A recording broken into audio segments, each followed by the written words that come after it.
Hello everyone, happy Friday. Good morning from Caracas. Thanks for joining us on From the South. This morning our top story takes us to Venezuela. That's where President Nicolas Maduro has announced the fourth minimum wage increase this year. The 30% increase to the salary and food stamps will come into effect November 1st.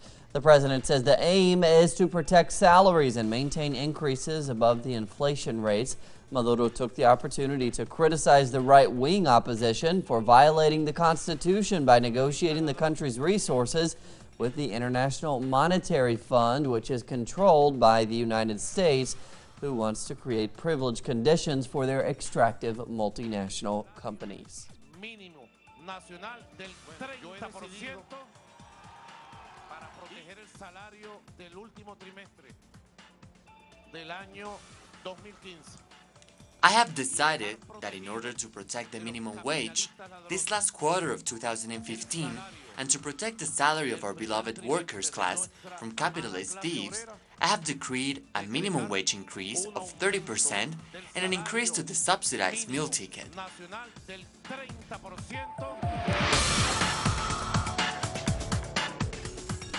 Now to Guatemala, where jailed former President Otto Pérez Molina has accused the United States of intervening in his country and coercing a UN investigative group to involve him in a corruption scandal. Now, Pérez Molina sent a letter to the CELAC's pro temp head, President of Ecuador, Rafael Correa. He was asking him to intervene in the case. In April, a major corruption scheme was unveiled, and it led to massive protests and the arrests of various officials. Pérez's lawyer said his guilt has not been proven yet and that they are treating him as a confirmed criminal.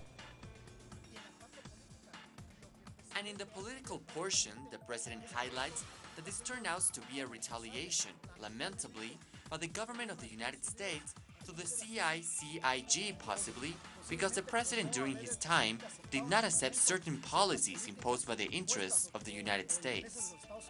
Local producers in Honduras presented a joint proposal to the government aimed at confronting the hunger crisis that currently affects 3.2 million people in the country. Our correspondent now there reports. Due to the combination of a severe drought and a poor government response, Honduras is going through one of the worst agrarian crises in its history, which has caused 3.2 million Hondurans to go hungry. Small producers have created an alliance to defend the people's food right, to try and confront the situation. We are training at a school of human rights for food, and we are also working on forming good practices that allow us to make proposals based on the ideas of the people. The problem of the drought won't be solved by decrees or laws. It is solved with concrete actions that are not politicized. We propose that the National Grains Reserve be decentralized. We have had good experience with communitarian grains reserves.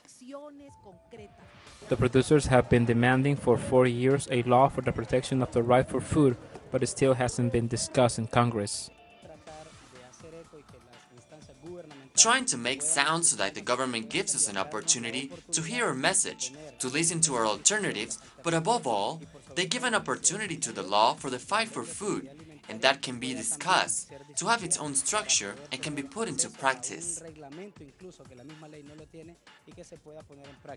Hunger in Honduras is affecting 40% of the population, and there is no real plan from the government. Small producer organizations are presenting alternatives that hopefully can be listened by the authorities. Gerardo Torres, teleSUR, Central America. Students were violently attacked by police who attempted to disperse a rally of about 60,000. The students are demanding progress in the government's promise to free education. This is in Chile, we should mention. Police used dogs, launched tear gas, and fired their water cannons at the peaceful demonstration. After the rally ended, people wearing hoods clashed with police, but no victims have been reported. And while students protested in the Chilean capital, their president, Michelle Bachelet, was signing bilateral agreements in Ecuador with her colleague, Rafael Correa. Both leaders signed agreements ranging from health and education to tourism. Bachelet's one-day visit was also aimed at strengthening Latin American brotherhood, and in that context, Correa expressed hope that regional disputes be peacefully resolved. We'll always promote Latin American brotherhood, and we fully hope that whatever conflict, whatever discord there may be between our brother nations, that it can be resolved by peaceful means, within international law. So we send our affection to Bolivia and Chile, and hope they resolve this dispute in a peaceful way and in the best manner possible for everyone.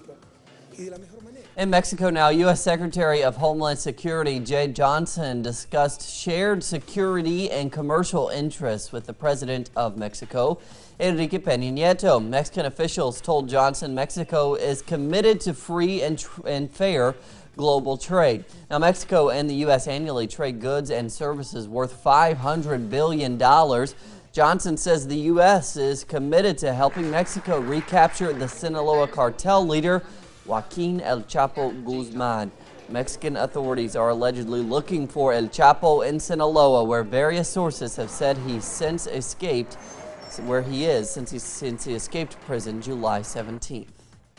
El Chapo, our government, the U.S. government, has pledged its support to the Mexican government in the search for him.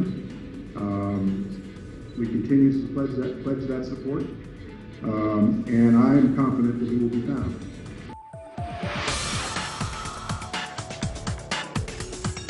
And now we take a look at some of the other stories making the news around the world this Friday morning. Thousands of Palestinians have poured into the streets of the West Bank to protest Israeli forces' homicidal repression. The violence by the Tel Aviv police has drawn international condemnation, as over 34 Palestinians have been killed and thousands injured by Israeli troops since October 3rd. Israeli police deployed about 3,500 officers as tensions are high on the streets of East Jerusalem. These days, the Israeli aggressive assault against our people and its land and its holy places is escalating, and its racism is showing its ugly face and is making the occupation uglier. It is threatening peace and stability, and is threatening to spark a religious conflict that would burn everything. Chinese President Xi Jinping said his government will lift all its 70 million people living beneath the poverty line to safety over the next 5 years. He also said China will continue to work with the international community to reduce global poverty. The people living below the poverty line are mostly from the countryside and currently make about $362 a year. Eliminating poverty is a common mission for all human beings. China is dedicated to eliminating its own poverty. The European Union leaders agreed on further steps to tackle the refugee crisis.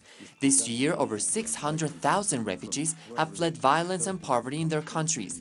The EU announced a deal aimed at halting that flow. They decided that refugees who are in Turkey are to remain there. The Turkish government apparently agrees with the decision, but wants $3.5 billion to deal with the refugee crisis. The EU also agreed to increase border security and to expand funding for deportation of people they consider not to be refugees. Tonight, leaders took some important decisions that will help secure the Union's external borders. In California, heavy rains caused major flooding and mudslides in communities north of Los Angeles. Dozens of cars were swamped and their drivers stranded. State officials ordered major roads closed to avoid further chaos. The National Weather Service issued more flood warnings for parts of northwestern Los Angeles County and northwestern Ventura County, advising motorists to avoid those areas. In Texas, Governor Greg Abbott declared a state of disaster in the central region of the state. A wildfire in that area has so far destroyed 9 homes, sent scores of people fleeing for safety, and scorched about 6.5 square miles. Abbott authorized the deployment of military helicopters for the fire that has hit Bastrop County east of Austin. State officials declared a bonfire for 114 counties in Texas after record high temperatures were reported.